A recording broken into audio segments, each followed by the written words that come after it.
Voilà, on va entamer une troisième session qui va croiser un peu les deux regards. Et vous avez compris que les deux présentations précédentes nous ont ramené doucement sur ce chemin-là.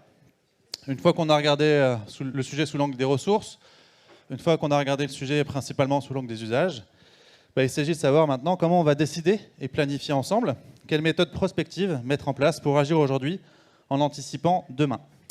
Et donc pour démarrer, je vais solliciter Sébastien Chazot, qui est directeur de projet en gestion intégrée des ressources en eau au sein de BRLI, un bureau d'études qui est filiale du groupe BRL, qui a préparé son intervention avec Christian Couturier, qui est directeur de Solagro, qui est une entreprise associative qui travaille sur la transition agroécologique.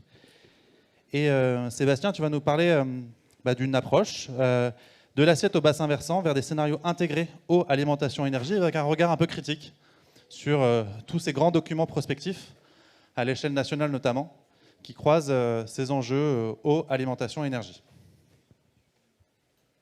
Bonjour à tous. Donc on a intitulé cette présentation de l'assiette au bassin versant, effectivement vers des scénarios intégrés.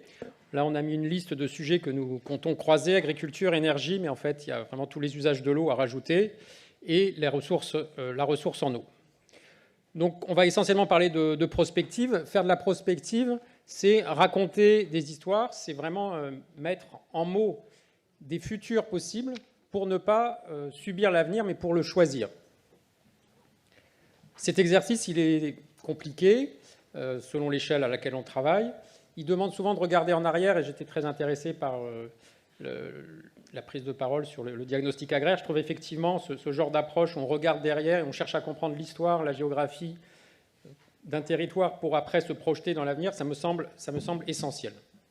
Là, on va être à une échelle beaucoup plus large et on va se demander si la question de l'eau est effectivement ou pas prise en compte dans des scénarios nationaux qui parlent de transition en termes de climat, d'énergie, d'alimentation, d'agriculture. Donc finalement, nous, ce qu'on va chercher à faire aujourd'hui, c'est renverser la question de la journée pour savoir comment on peut choisir ce qu'on veut faire en fonction des ressources en eau qu'on a, plutôt que de poser la question dans le sens où elle était posée. Voilà, c'est un peu ça le sujet. Donc il y a effectivement aujourd'hui une multiplicité de démarches nationales qui visent à donner un avenir souhaitable en termes de transition. Alors ça peut porter sur la réduction de nos émissions carbone. La France représente 1% des émissions mondiales, avec 550 millions de tonnes à peu près. L'agriculture, c'est 30% de ces émissions.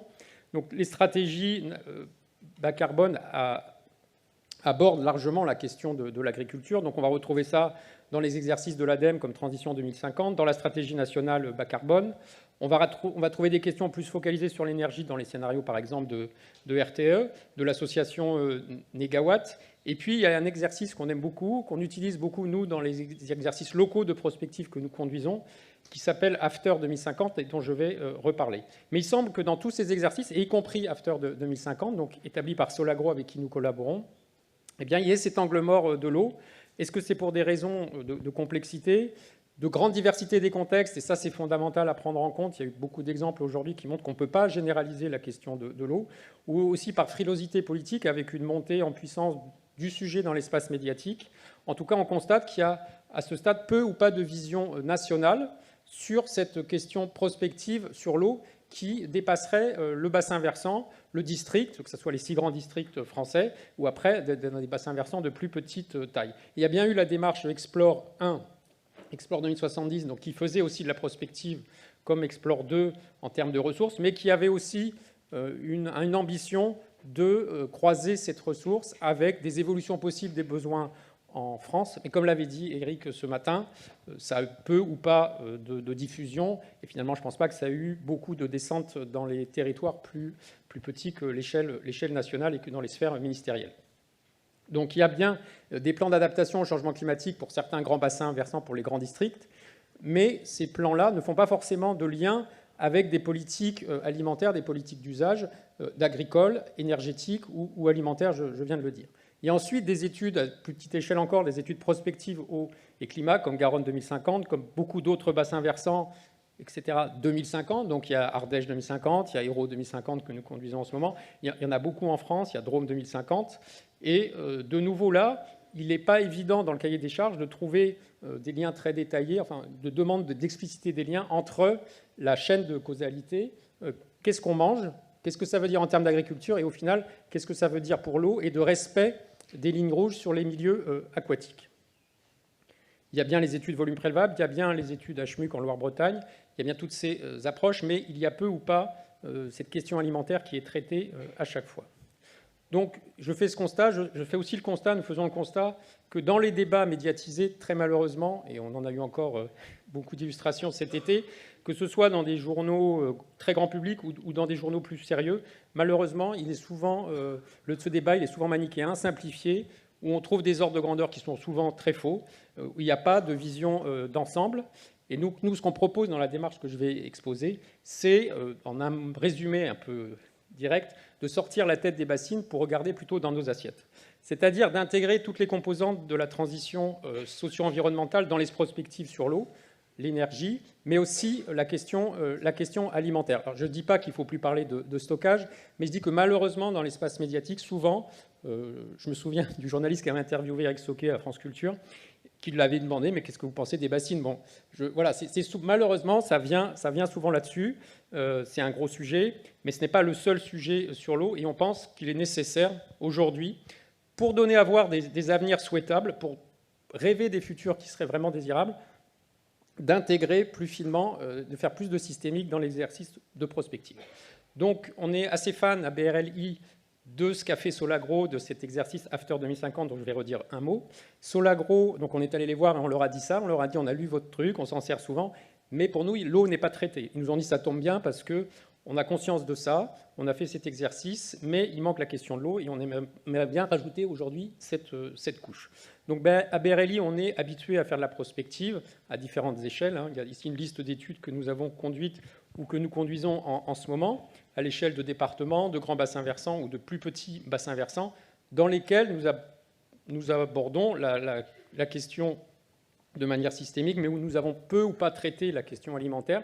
On l'a fait avec les Ardéchois très récemment, où on leur a montré que développer par exemple du maraîchage local, ça pouvait être très cher pour leurs ressources en eau. Ça, c'est un exemple qu'on a conduit. Donc After 2050, qu'est-ce que c'est ? C'est donc un exercice qui a été conduit par Solagro pour inventer une agriculture française plus respectueuse de l'environnement en termes d'émissions de carbone, en termes de santé publique et en termes de qualité de l'environnement. Donc réduire par 2 les émissions de carbone de l'agriculture française, c'est l'objectif, moins émettre de produits phytosanitaires et puis faire en sorte qu'on soit en meilleure santé. Donc pour ça, ils ont fait des allers-retours de manière très fine entre ce qu'on cultive en France et ce qu'on mange, et par des boucles de rétroaction, ils ont imaginé une assiette du futur où on inverse la proportion de protéines animales en particulier, on passe d'un tiers végétal à 2 tiers animal aujourd'hui dans une proportion inversée. Par exemple, on réduit le gaspillage alimentaire et ils ont traduit ça sur la sol agricole française de manière globale à une échelle assez fine. Ce n'est pas à l'échelle des EPCI ou des cantons départementaux, mais l'échelle de départements ou de régions. Qu'est-ce que ça voulait dire? Qu'est-ce que ça changeait sur les surfaces agricoles françaises? Et ils ont constaté que c'était possible d'arriver aux objectifs que j'indiquais en changeant notre manière de manger. Donc l'exercice est assez complexe. La lecture complète est assez lourde. Il y a des résumés très, très intéressants qui sont plus faciles à lire, mais les conclusions sont assez positives dans ce sens-là. Mais malheureusement, ça ne traitait pas la question de l'eau. Ce qu'on se propose de faire ensemble, BRLI et Solagro, c'est d'intégrer la question de l'eau dans ce processus de prospective en ajoutant la question alimentaire et en croisant donc la prospective alimentaire avec la prospective agricole, les questions énergétiques, le nombre par exemple de réacteurs en circuit fermé qui seront présents sur nos rivières dans 30 ans, la population française, son évolution, l'évolution de la consommation industrielle. Donc si on invente un scénario comme ça de changement agricole, et on va reprendre les scénarios en particulier After 2050, on reprendra aussi ceux de l'ADEME. Pour l'énergie, on traitera plusieurs scénarios, ceux de Négawatt, ceux de RTE, ceux de l'ADEME, etc. Qu'est-ce que cela dit pour l'eau en termes de grands indicateurs au droit d'unité hydrologique à définir, mais qui donne une image nationale du sujet. Et en rebouclant, on peut chercher des choses qui soient justement acceptables. Est-ce que finalement l'assiette After 2050 qui propose de passer une proportion de protéines 2 tiers végétales, 1 tiers animal, qu'est-ce que ça veut dire pour les surfaces, mais qu'est-ce que ça veut dire au final pour l'eau, pour les différents grands bassins versants français? L'enjeu, c'est de produire de la matière pour de la prospective, c'est de communiquer auprès de décideurs et c'est d'animer ensuite des débats plus locaux sur des grands choix. Alors ça peut être à l'échelle nationale, je disais, ou à des échelles plus locales. Le principe, c'est de conserver les entrées After 2050 qui existent, hein, donc les grandes questions de santé, je disais environnement, réduction des émissions de carbone, et c'est de raisonner de manière intégrée avec des bouclages intégrant des rétroactions en termes d'usage de l'eau. Alors on n'intégrera pas seulement la question alimentaire, mais aussi les questions d'énergie ou d'industrie ou de population, qui seront, en termes de méthodologie, quand même beaucoup plus simples à traiter.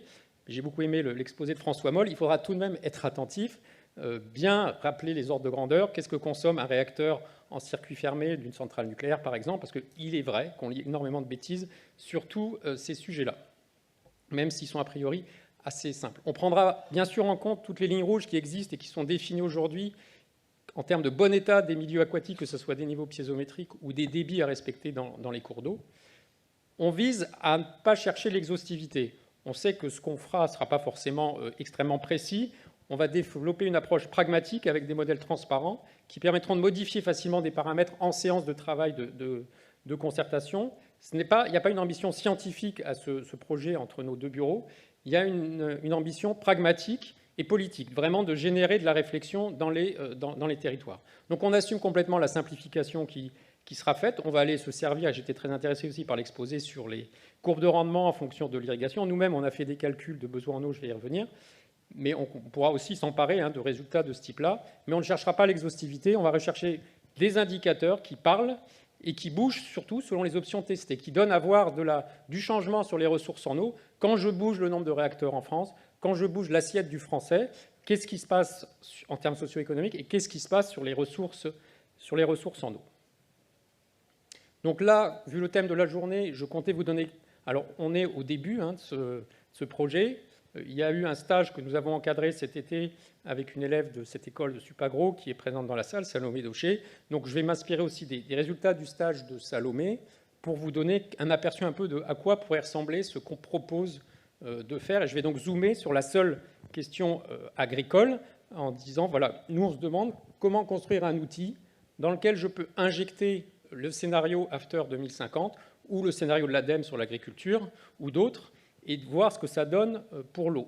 Donc pour ça, on fera simple, mais enfin on veut quand même être un petit peu élaboré en termes de déficit hydrique, en termes de bilan hydrique. Donc pour ça, on propose de spatialiser les besoins en eau agricole, donc là je zoome vraiment sur cette question-là, et de distinguer clairement la demande maximale potentielle de la plante, l'évapotranspiration maximale. Alors là, je me place en haut de la courbe de rendement que nous avons vue tout à l'heure. On verra, nous, comment se déplacer possiblement sur cette courbe et jouer avec pour avoir des besoins en eau peut-être inférieurs. À ce stade, nous nous plaçons au point à droite du graphe qui a été exposé. Donc nous distinguerons dans nos calculs donc cette demande, tout ce qu'il faut à la plante comme eau pour être à son optimum agronomique, et nous distinguerons dans ce besoin la partie que j'ai dessinée en vert ici, qui est l'évapotranspiration réelle, le climat comme il est à l'endroit où je parle et dans l'état du climat auquel je me situe.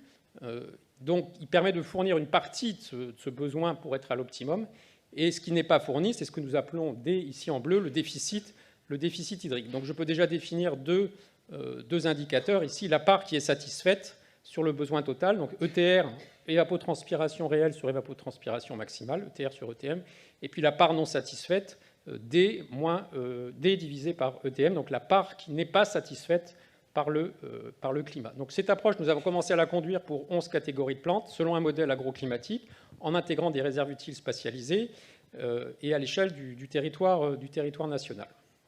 Donc nous avons calculé ces éléments ETM et D. Donc ETR, on peut appeler ça effectivement la part satisfaite par le climat ou eau verte, et D, le déficit qui me manque par grande unité hydrographique pour un scénario agricole donné. Donc je prends un territoire en France, je regarde tout ce que je cultive, et je regarde le besoin en eau de cet ensemble-là, qu'est-ce qui est satisfait par le climat et qu'est-ce qui n'est pas satisfait par le climat, et donc qu'est-ce que potentiellement les agriculteurs pourraient vouloir aller chercher dans les ressources en eau. ce qu'ils vont faire ou ne pas faire. Ça sera la stratégie, et ça va être une stratégie assez différente selon les grands bassins versants français. Et c'est ce qui nous intéresse dans ce projet. Donc Salomé, pour avancer, a pris 2 exemples dans nos cours du stage. Je vous préviens, il n'y a pas de résultat à la fin où je reboucle avec les scénarios alimentaires, hein. C'est vraiment une esquisse des indicateurs sur lesquels nous allons pouvoir travailler. Donc elle a pris l'exemple de la Garonne au sens strict, c'est-à-dire sans la partie Dordogne, et de la Loire amont jusqu'à sa confluence avec la Vienne. Pour chacun de ces 2 grands espaces hydrographiques, nous avons regardé ce qui était cultivé, c'est le premier graphe, donc c'est la surface agricole issue du recensement agricole de 2020, et la partie qui était irriguée, c'est la même échelle. Donc vous voyez que selon qu'on se situe dans la Loire ou la Garonne, on irrigue entre 5 à 10% de la SAU, selon les 11 classes de culture que j'indiquais. Donc on a travaillé sur une série 90 de 2020, et puis pour chacune de ces entités, on a fait les calculs sur les surfaces, donc à ces différentes échelles de travail, hein. Les surfaces agricoles, on les connaît à l'échelle des EPCI en France, dans le recensement agricole.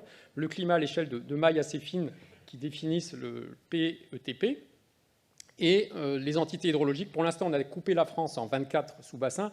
On ambitionne de faire plus fin, mais de nouveau, on cherchera à être pragmatique et à faire parler les territoires entre eux. Et peut-être qu'on ne découpera pas très finement. Dans Explore 2070, on avait fait un découpage en 100. On va voir, on se situera certainement entre 25 et 100 unités hydrologiques. Là, je ne parle que de la ressource superficielle. On ambitionne aussi de travailler à terme sur la ressource souterraine. Donc, pour les 2 exemples que je présentais, voilà, pour l'exemple Garonne à l'échelle annuelle, ça donne ça. Donc, en vert, la partie du besoin agricole de mes surfaces agricoles satisfaites par le climat, et en bleu, ce qui n'est pas satisfait par le climat. Alors, c'est pas cette eau-là n'est pas forcément apportée par de l'irrigation. Il y a plein de plantes qui sont cultivées qui ne seront pas irriguées, hein.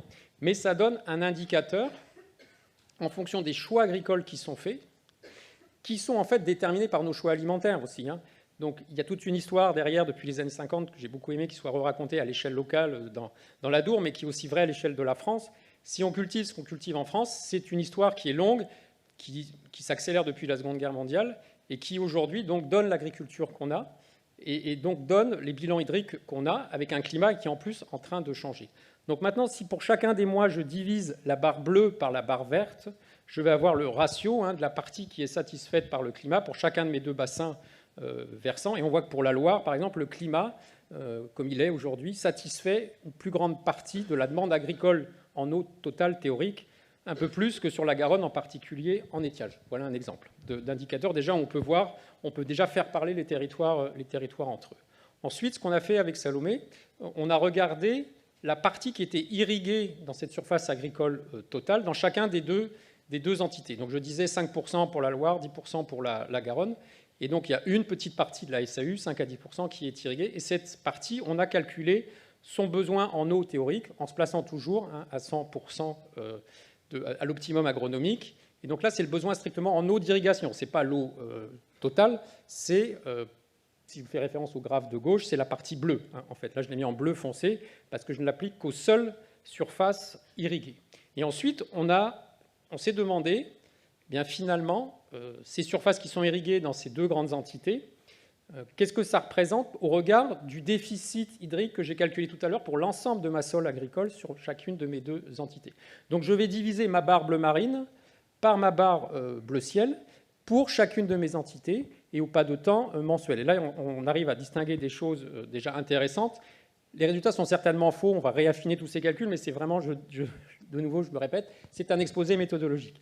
Donc, pour chacun des mois, voilà, vous avez ici ce ratio de la barre bleu marine sur la barre bleue, donc du besoin de la surface irriguée divisé par le déficit hydrique total de l'agriculture. Alors, d'où ma question aussi à SCP ce matin. Là, par exemple, dans cet exercice, on intègre toute la surface fourragère dont le besoin en eau est énorme et qui est en général pas du tout complètement satisfait par le climat, parce qu'on prend une prairie, il y a beaucoup de prairies permanentes, hein, dans ces deux bassins. Donc, mais là, à ce stade, on a laissé toute la surface agricole qu'on a divisée en 11 types de cultures, mais tout est là. Donc vous voyez que finalement, les stratégies d'action anthropique sur le déficit hydrique global à l'échelle de la Garonne, eh bien, on irrigue. On retrouve les 10%, hein, dont je parlais, et ça se voit fortement sur cette courbe, où au mois d'août, eh bien, les besoins en eau de la partie irriguée de l'agriculture représentent 8% du déficit hydrique total de cette surface-là française, pour la partie agricole.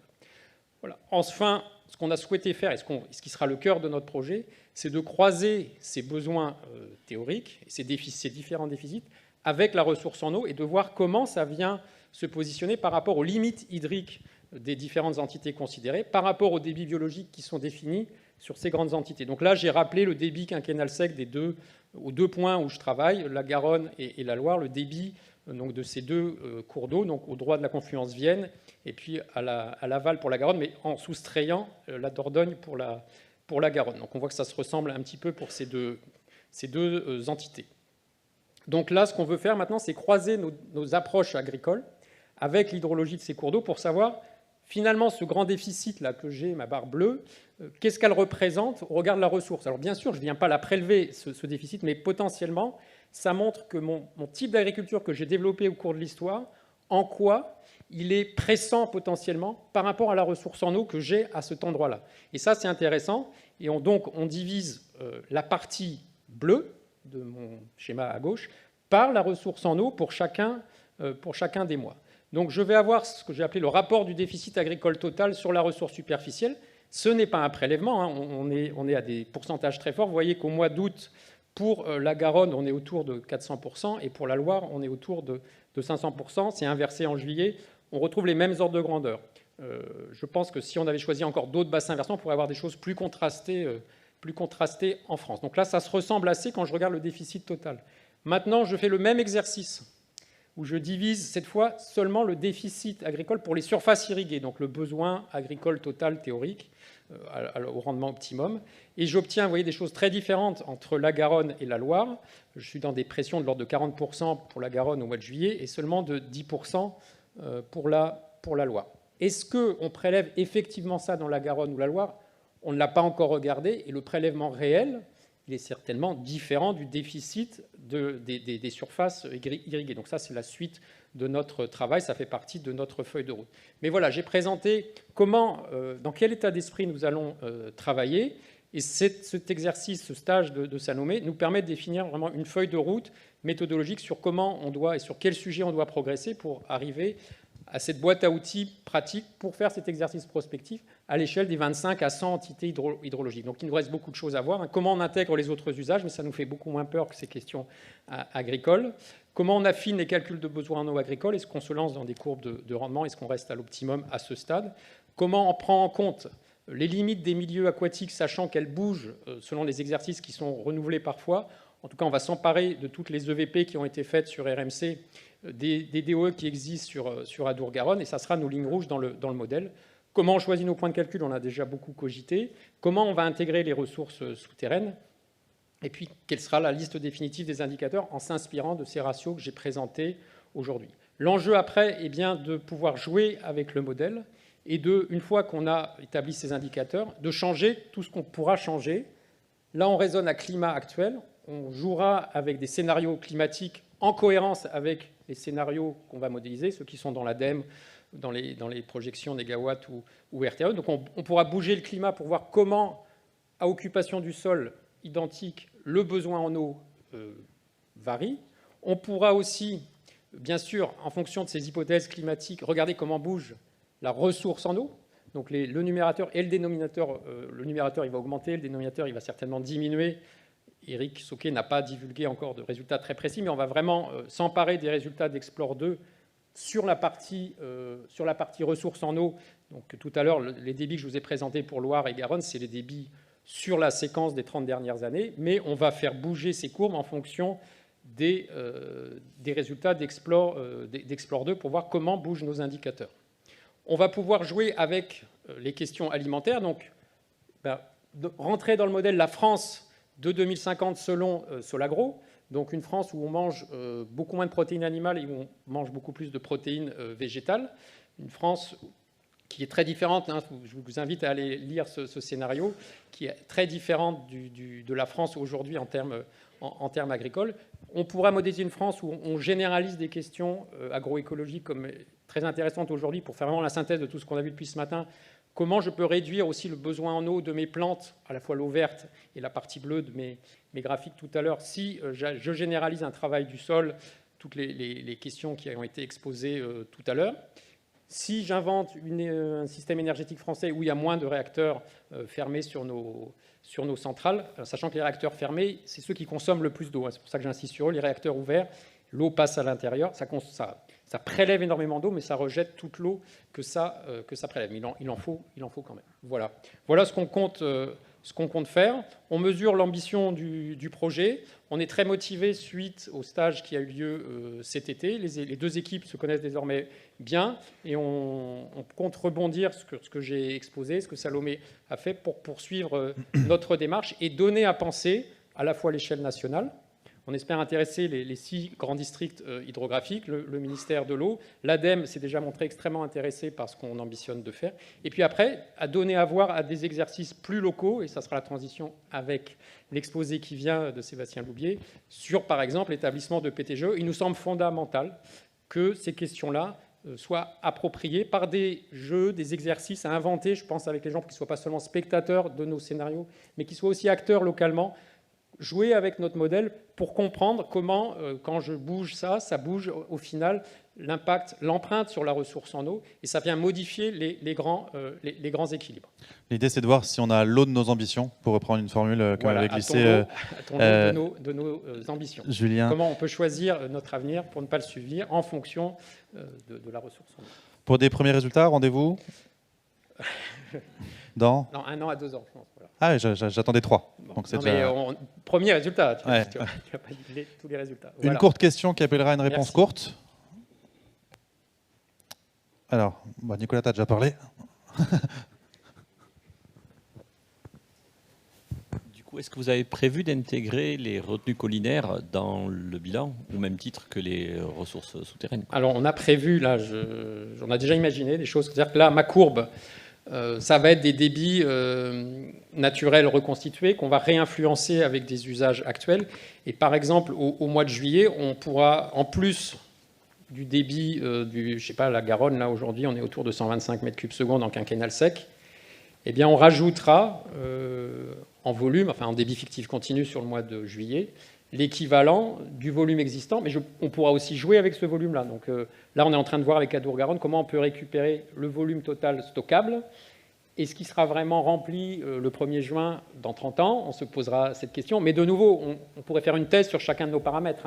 Mais on compte bien intégrer ça, oui. Merci pour la question. Merci beaucoup aussi Sébastien pour cet exposé. On peut l'applaudir et le remercier pour cet exercice de synthèse et cette ambition méthodologique qui, on l'a compris, est un sacré challenge.